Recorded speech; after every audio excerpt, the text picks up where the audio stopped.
Ես հիշում եմ Անդրանիկի հայրենական ցավի բուռն արտահայտությունը նույնիսկ օտարների մեջ։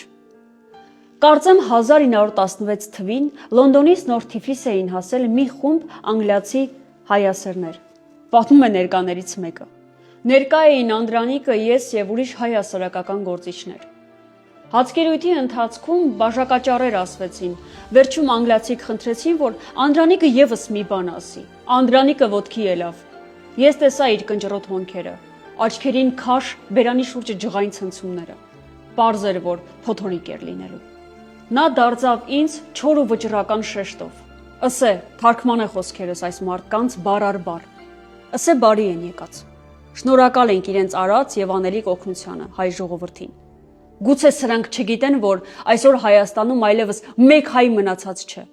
Շնորհիվ քրիստոնյա քաղաքակիրթ Եվրոպայի թուրքերը ամենքին ջարդեցին եւ այժմ շարունակեց Անդրանիկը ավելի ու ավելի ջղայնոտ հուզմունքով։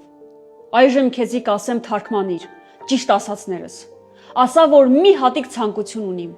Կուզեմ, որ այս պատերազմը այսուհետև էլի 10-15 տարի շարունակվի,